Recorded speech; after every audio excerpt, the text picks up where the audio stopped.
So the moment you've probably been waiting for if you're interested in these Greek videos. I'm gonna try to make this as interesting as possible because it wasn't that interesting, to be honest. So let's go ahead and rewind.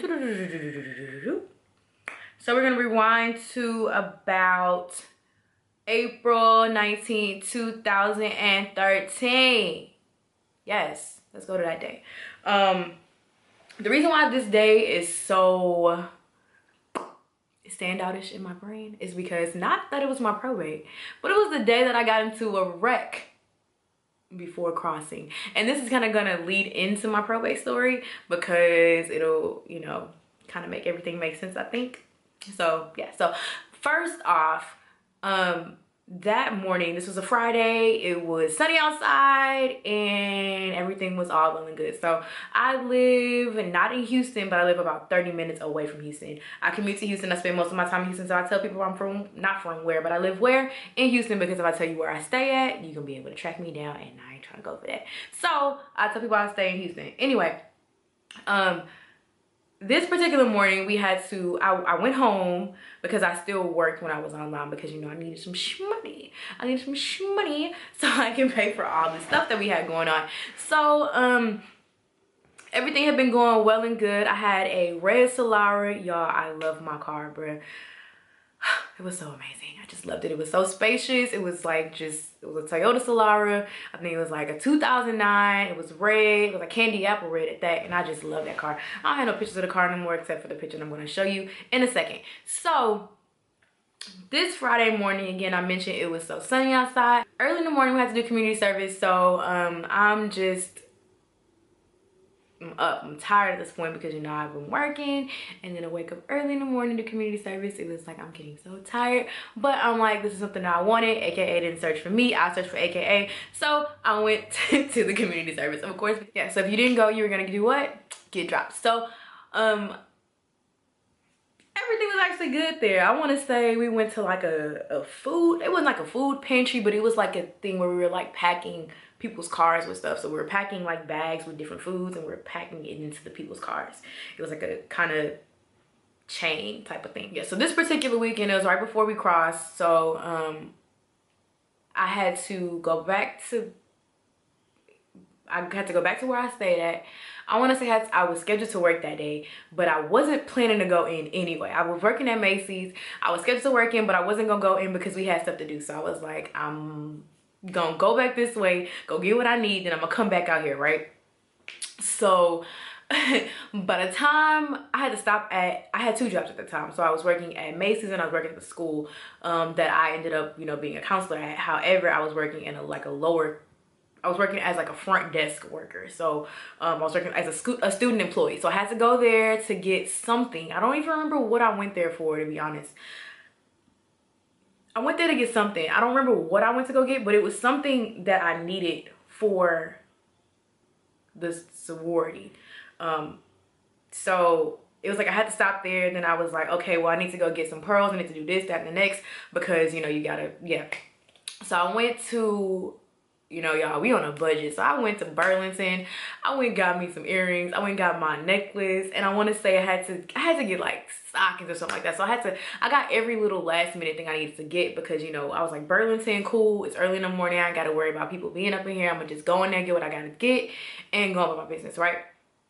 So for some reason, once I left out, it was like buku traffic. It was so much traffic. It was backed up and it was like kind of stop and go. So it was like you can, at some point you could accelerate and then some points you just stop.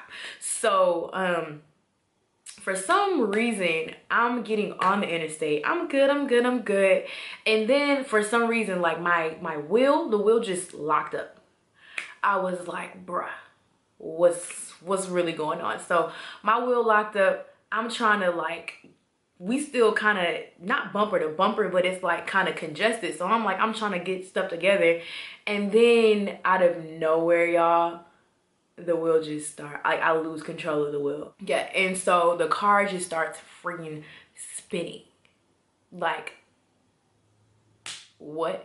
And so the next thing I know, I'm on the interstate. So traffic is going this way. My car is facing this way. So I just completely like panicked. I'm freaked out because I'm like, oh my God, I hit something. I hit a car. And then I look back and I hit a police car. The police had somebody pulled over, y'all. I hit a police car, and not just a police car, y'all. This man was driving a Charger. I could have died. And when I tell you, I literally felt like I probably died, but this is what my car looked like, y'all. This is what my car looked like, y'all. It was so bad.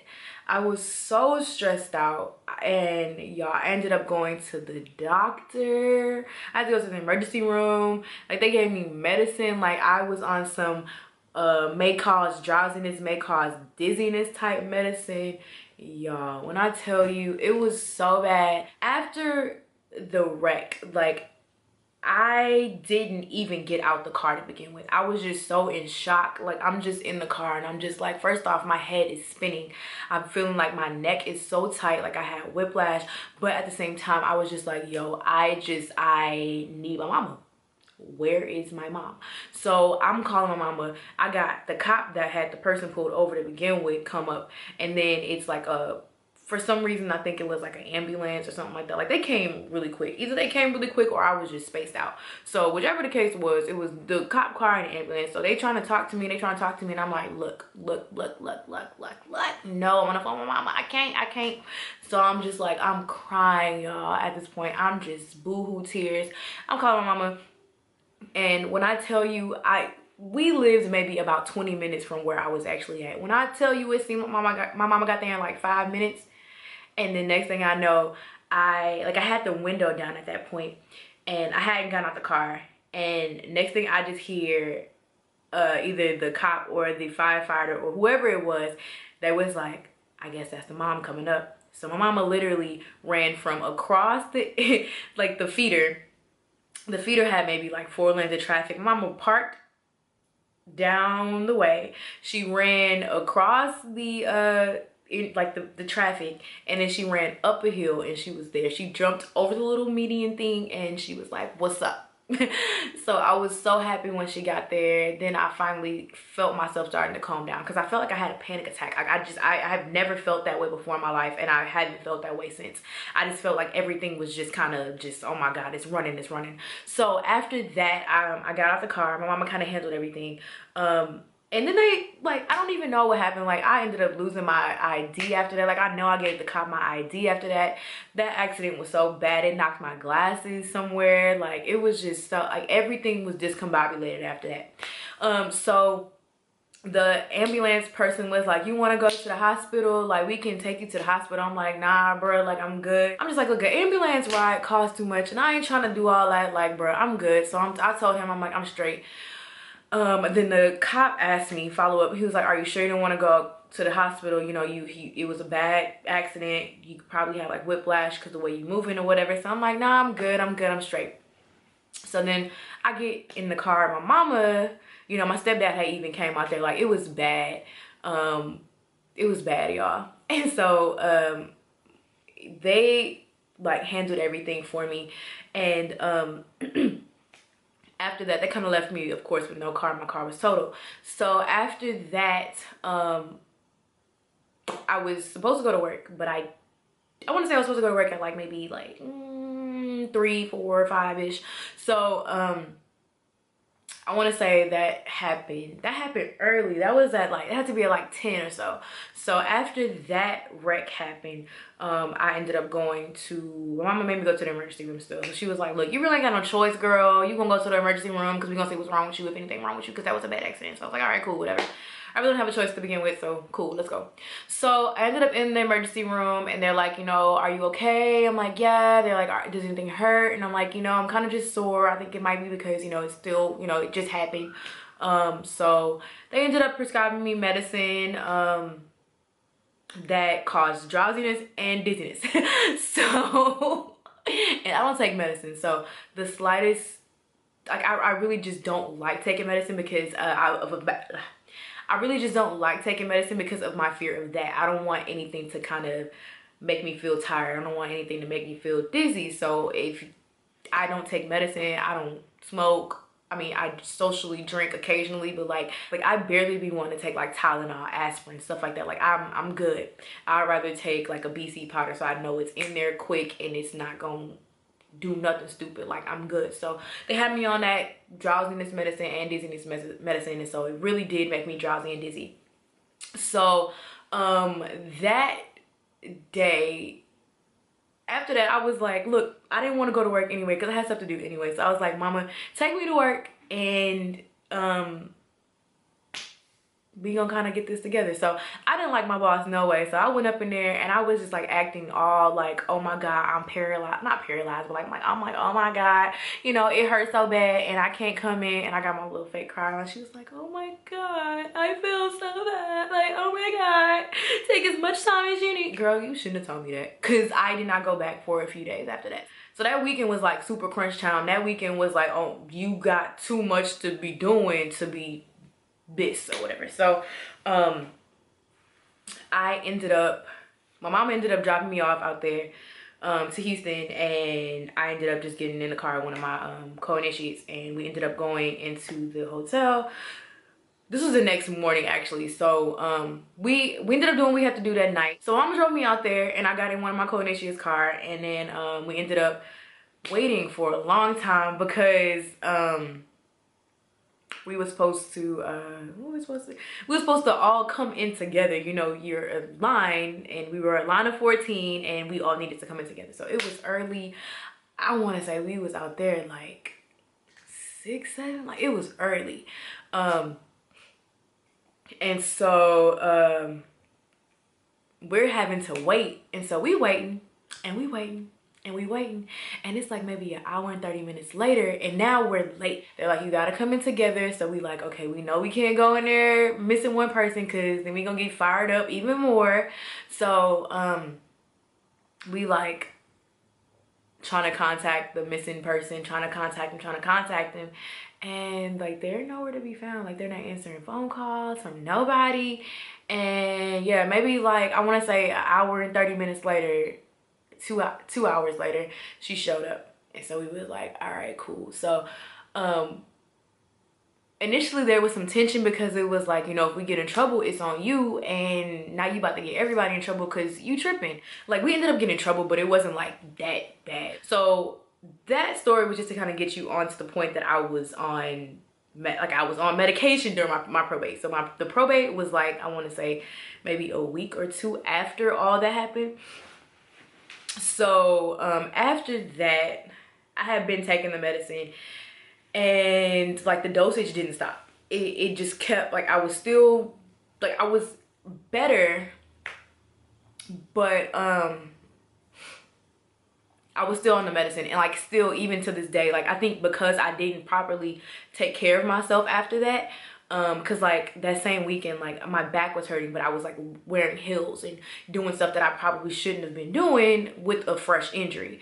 So after that, we like fast forward to the probate, you know, so fast forward, we're practicing, you know, I'm still having my back injury, I'm still on my medicine and stuff like that. So like I'm getting more tired faster than everybody. So, you know, we're doing spin history, we stepping, we strolling, all this stuff. I mean, it wasn't the most elaborate steps and stuff like that because we really didn't have the time for all that. Okay, so skip to the probate. My actual probate wasn't that, like, it wasn't much, didn't happen. Like it was a typical probate.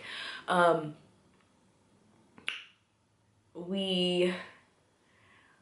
think it was a Friday. I can't even, like, certain things are just out of my memory.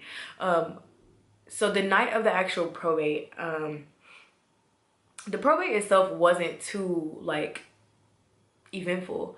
It went like a probate should go for the most part. Pretty much. Okay, so the day of the probate, you know, we practicing. we ended up getting our like costumes, not costumes, our outfits like the day, like right around that time. So I want to say we probably got the shoes the day before, we got the pants like the day before, we got the, I don't even know what the hell we had on. I'll put pictures up in here somewhere, but we had the, like a, it was like a rain jacket, and it wasn't even pink, it was like magenta. I was like, why, Lord? We ended up ordering our shoes. I don't even know where we got our shoes from, but they were like some faux bottoms, that's what we called them. They was like burgundy bottoms, because the bottom was burgundy, but I was like, this ain't no red bottoms. So then we also ordered our pants from Target, and then I don't know where they got the little rain jackets from either. We had the mask that the Deuce made, and then we also, what else did we do? I think we had our pearls on, and that was about it. And then last minute, you know, we all painting our nails the same color, baby pink, and like trying to put curls in people's hair, and like it was crazy. So anyway, I wore glasses at the time. I didn't wear contacts. So did I think I didn't have my glasses on during my probate, so I was up there blind as a bat, because they was like, they gonna go flying off and they gonna break and you gonna be mad. So I was like, all right, cool, I'm not gonna put them on. And so I'm just up there, no glasses. I mean, I'm not really blind, but I mean, to not have my glasses on, it was like, girl, what you doing? So the probate itself, the first time that we actually tried our shoes on was the day of the probate. So we have been practicing in like our own shoes. Some people had higher heels, some people had shorter heels. Me, I had shorter heels, not necessarily kitten heels, but that was maybe like 2.5 inches to 3 inches, because I was like, okay, this, in my head, this is what works, this is what makes sense. They wouldn't get us no 5-inch heels to do no probate in.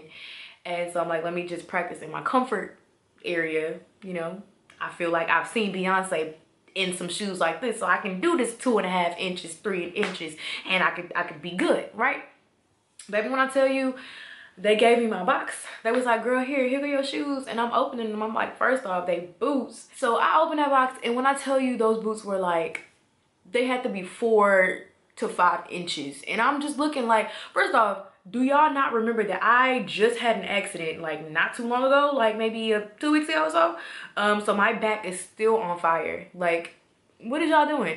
And then second off, like, why y'all ain't just warn us to bring some higher shoes to practicing? Because I'm like, first off, we doing steps, we strolling, this ground's slippery, we haven't practiced on this ground, it's like an auditorium floor. Like, what is y'all doing? Y'all setting us up for failure. But I'm like, come, bring it back. You the youngest person on the line, so you can't really just be, you can't just be that little sister that's always talking. Sometimes you gotta be the little sister that's just there, you know? And I think, I will say that AKA kind of forced me to be a little more aggressive, and that's why people get the aggressive Shea now, and they don't really be ready for it. But thank AKA. But yeah, so we had to practice the hours before the show started.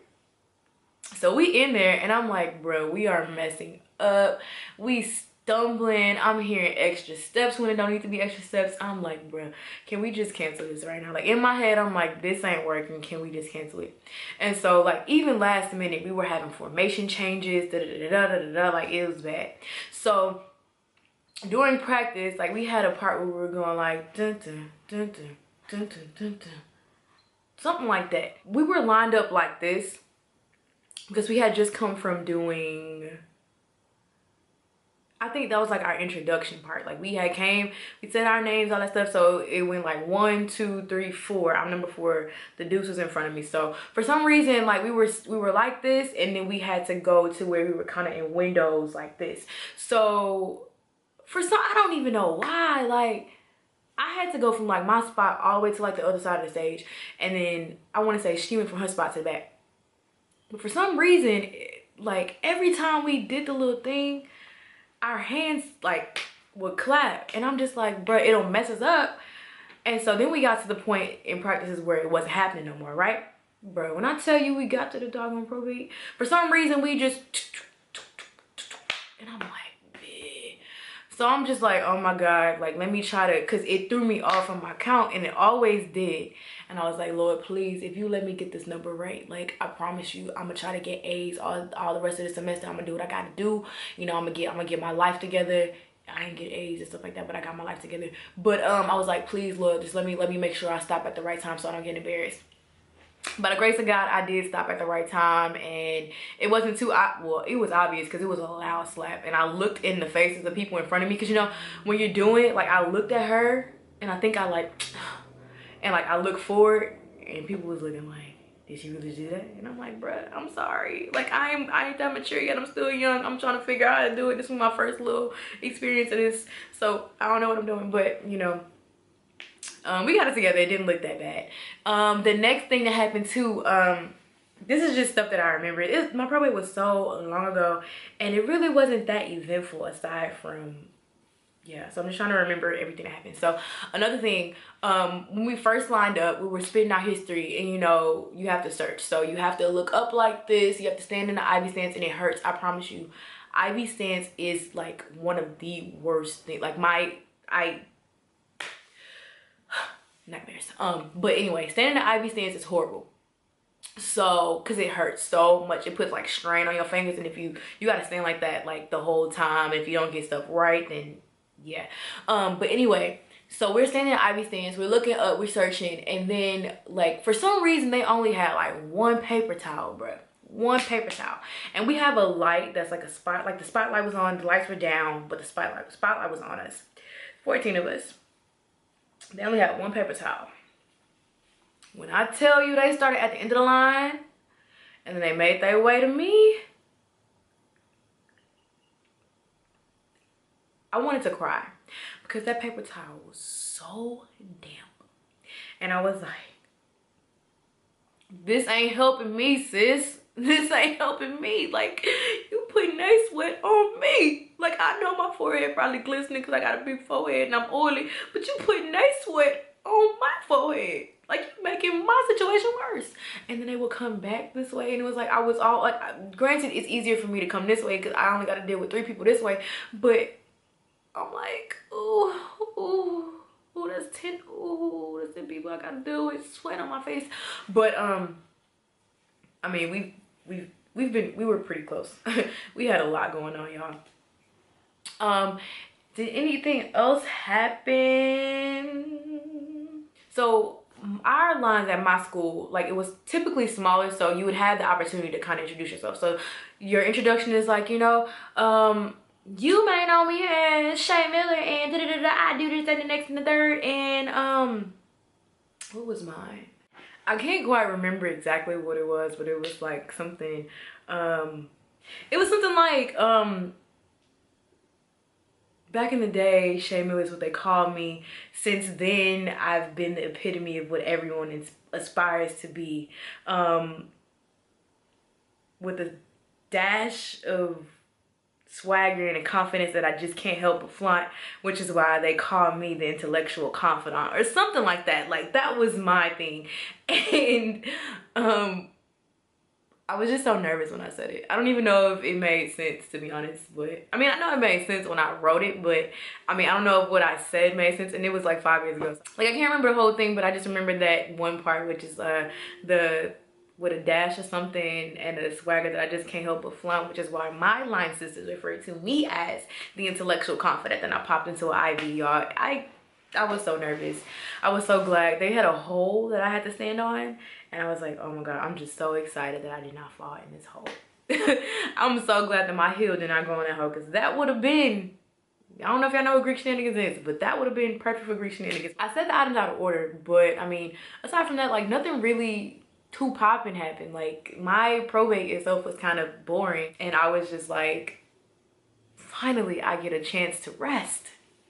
I get to rest my back, because my back is still on fire. Yeah, so like, you don't want to have those problems, you know. I'm still young, and it's like, I don't want to be worried about my back hurting, and you know, I just really can't help it because I didn't properly treat myself after having like a pretty major incident occur.